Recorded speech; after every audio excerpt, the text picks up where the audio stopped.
Galera, boa noite, sejam todos muito bem-vindos. Mais um vídeo aí do Império Remista na área para poder trazer para vocês as principais informações do Clube do Remo, falar um pouco sobre tabela, falar um pouco sobre o mercado da bola. Mas antes eu peço para que vocês possam se inscrever no canal, para que vocês também deixem o like de vocês. Quando você deixa o like, o YouTube passa a recomendar o nosso canal para outros remistas. E para você deixar teu comentário também, compartilha com os amigos. Eu quero saber um pouco da tua opinião. Lá embaixo eu sempre respondo todas. Aqui é um espaço que o torcedor raiz tem para poder expor a opinião. Sobre o número de inscritos, falta muito pouco para a gente completar em 1000 inscritos. Já sabe que estamos fazendo uma promoção e a hora que completarmos aqui 1000 inscritos, nós vamos sortear uma camisa oficial do Clube do Remo, uma camisa Volt 2025. Vamos falar um pouco aí sobre a tabela do Campeonato Brasileiro, né? Terminou a rodada hoje, na realidade. O último jogo aí foi a vitória do América Mineiro de 2-1 em cima do Atlético Goianiense, né? O Remo teve aí mais uma vez sorte nessa rodada, que terminou na segunda colocação. Alguns resultados aí ajudaram o Clube do Remo. Uma delas aí foi a derrota do Vila Nova, tá? E o Remo conseguiu ali se manter na segunda colocação.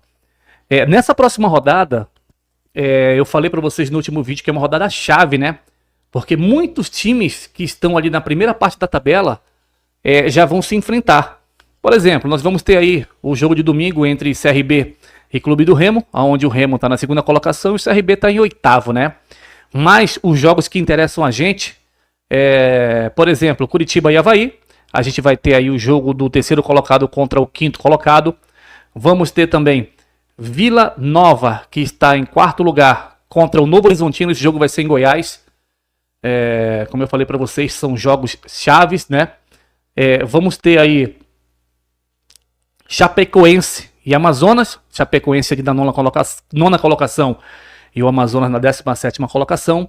E nós vamos ter aí Botafogo, aliás, vamos ter Operário e Atlético Paranaense, né? O Operário tá ali na 10ª colocação e o Atlético Paranaense na 11ª colocação. Gente, é um jogo fundamental para o Clube do Remo no domingo, 6 da tarde, diante do CRB, tá? O Remo tem todas as condições de chegar lá no Rei Pelé e fazer uma boa partida contra o CRB, que de novo não é um bicho de 7 cabeças. O Botafogo ganhou ontem o CRB por 2-1 e o Remo vai ter alguns desfalques, né? Vai ter alguns desfalques. O Janderson basicamente que é certeza que vai ser esse desfalque, porque nem recuperou e voltou a sentir a mesma lesão. Eu já tenho dúvida se realmente o Caio Vinícius vai ficar de fora, né? Por quê? Porque o que me pareceu do Caio Vinícius, já que o Remo não se posiciona, né, há muito tempo com relação à situação dos jogadores quando vão se machucando, aí, enfim. Eu de repente quero entender que o Caio Vinícius sentiu um incômodo e não quis forçar pelo fato de estar dentro de casa, não é? Teoricamente um jogo que seria fácil e não foi nada fácil, até porque o Remo não jogou bem e não quis forçar para não comprometer o próximo jogo, que é um jogo chave para o Clube do Remo, né? Vai ser a 10ª rodada, praticamente aí um terço do campeonato. E eu quero acreditar que o Caio Vinícius vai jogar, mas vamos aguardar, até porque o Remo não se posicionou ainda. Agora vamos falar aí sobre o que esperar do Clube do Remo para essa partida de domingo diante do CRB. Parte boa, vamos ter a volta do Marcelinho na lateral direita e o Remo vai entrar no 3-5-2. Aí sim, é um jogo fora de casa. Tá? O Janderson provavelmente não vai estar disponível para esse jogo. Então eu acho muito plausível o Remo entrar com esse esquema tático. Diferente do que eu achei e todo mundo achou depois. Galera, aproveitando um pouco a deixa, nós fizemos a live pós-jogo depois de 5 minutos que terminou o jogo do Remo. Não é? E eu sei que vocês acompanham muitos canais no YouTube de esporte, de youtuber, e de jornalistas conceituados também, né?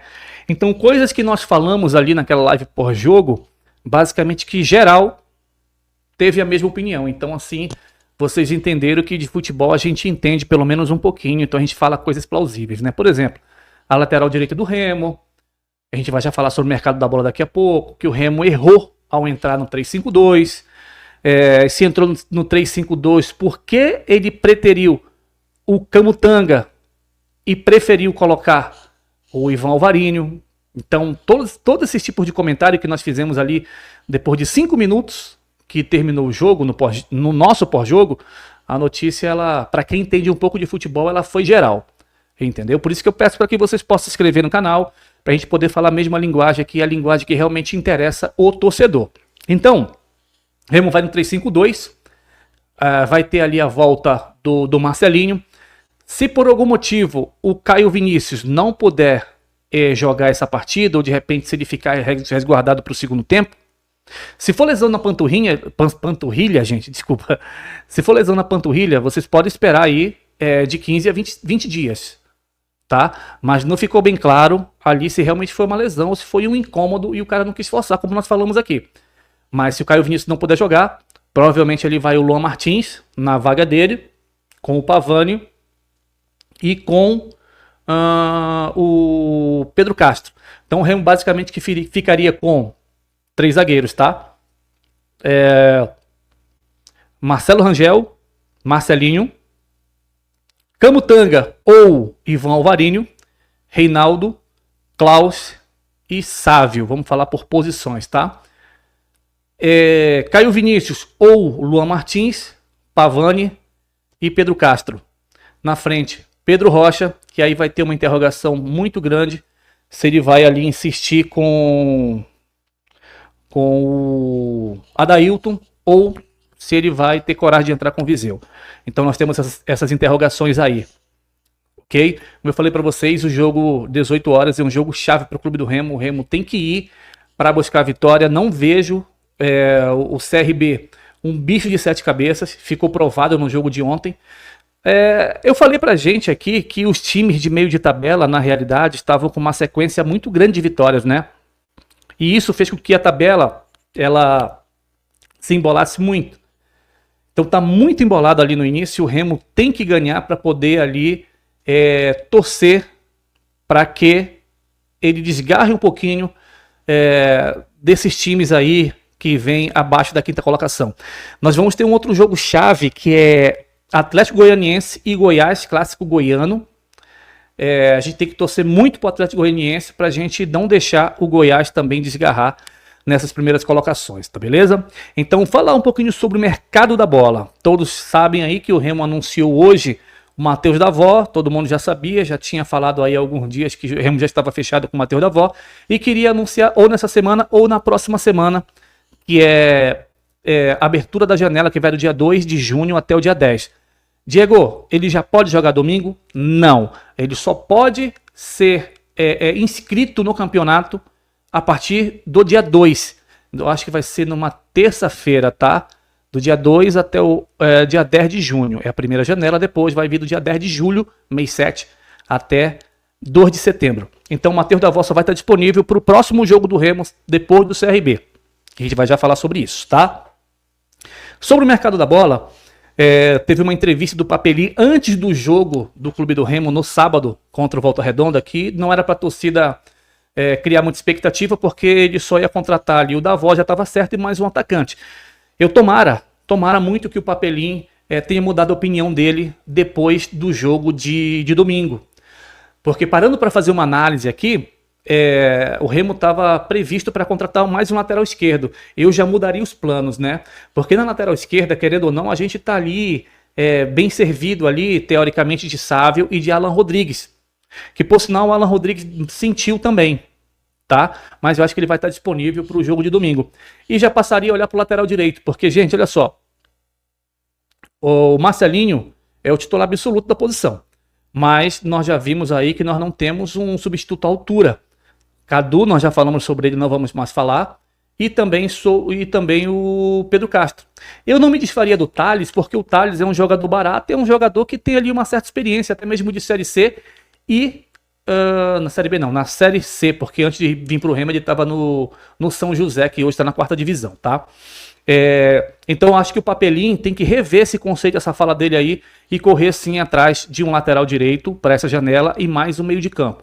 Não vamos falar sobre especulações aí que estão surgindo, porque não tem nada definido, por enquanto só o Matheus Davó. E o Remo está trabalhando muito, muito no silêncio, porque o Remo está sendo muito visado, principalmente pelo adversário, né? Eu já falei para vocês, todo mundo sabe que o pessoal do scout do Remo trabalha para o Paysandu vir e tentar dar um chapéu. Então o pessoal não quer mais divulgar nome para justamente evitar esse tipo de situação com relação à divulgação de nomes. Ok? Sobre mercado da bola também, no sábado, depois do jogo do Remo, o jornalista Abner Luiz falou que o Criciúma tinha interesse no Felipe Viseu, agora, por empréstimo, tá? Porém, quando o Criciúma ficou sabendo que o Viseu ganha aí perto de 300 mil reais, se assustou. Além do Viseu, ele queria também o Luan Martins, porém o Luan Martins, o Remo descartou e por enquanto não está disponível, inegociável, tá? Mas Felipe Viseu, sim, não sei como é que está a negociação, não sei se ainda existe negociação, só sei uma coisa, tá, gente, que o Remo poderia aproveitar. Eu estava olhando aqui, o Neto Pessoa já está praticamente de fora dos planos do Criciúma, né? Tanto é que no jogo de ontem, ou antes de ontem, acho que foi ontem que o Criciúma jogou, nem relacionado o Neto Pessoa foi.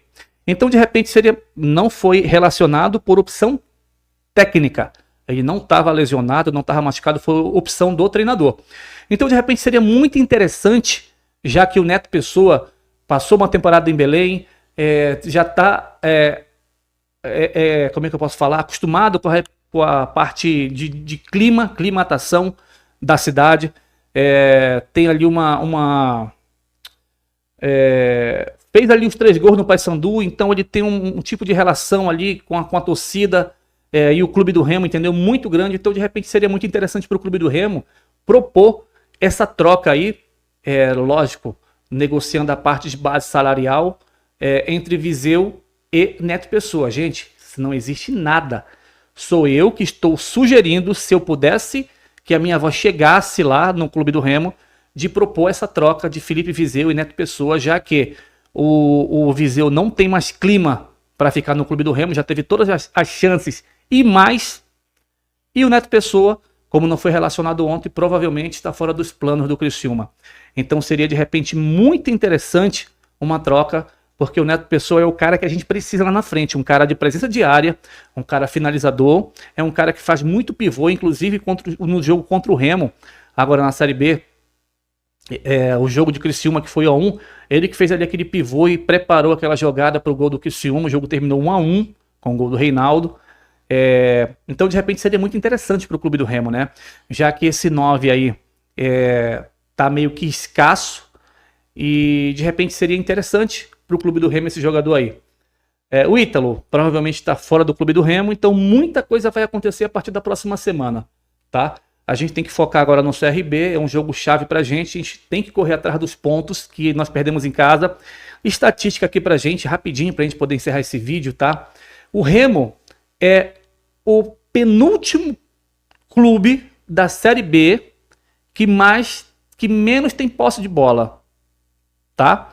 Então, dos 20 clubes que tem, o Remo hoje ele tá na 19ª colocação em termos de posse de bola. O Remo ele tem pouca posse de bola. Essa que é a palavra. Então acho que o Remo tem que rever esse conceito, esse papo de novo de ficar dando bola para o adversário e ficar sofrendo. Eu não acredito nisso daí, tá? Isso daí é teoria. O que acontece é que o Remo retrai mesmo, chama o adversário para cima. Tanto é que o Volta Redonda aí, nós já falamos aí, que escapou de fazer 2-0 no Remo até os 20 minutos do primeiro tempo. Então acho que o Remo tem que rever esses conceitos, assim como o Remo, apesar de ter o segundo melhor ataque da competição, é um dos times que menos finaliza. Ou seja, ele está sendo efetivo nas finalizações. Então isso aí são pontos para o Daniel Paulista poder analisar para que o time fique mais coeso. Eu acho que a posse de bola é muito importante, entendeu? Principalmente quando o Remo chama o adversário para cima e esse time ele ganha terreno e começa a marcar a linha do Remo lá em cima. Então acho que é de fundamental importância o Remo reter um pouco essa bola, principalmente quando o jogo estiver mais pegado e o Remo estiver sendo pressionado. Então, galera, essas foram as notícias de hoje. Peço mais uma vez para que vocês possam se inscrever no canal. Lembrando que quando tivermos 1000 inscritos, falta muito pouco. A gente vai sortear aqui uma camisa do Clube do Remo e amanhã a gente vai voltar aqui para trazer as notícias do dia. Tá ok? Obrigado, fiquem todos com Deus e até a próxima.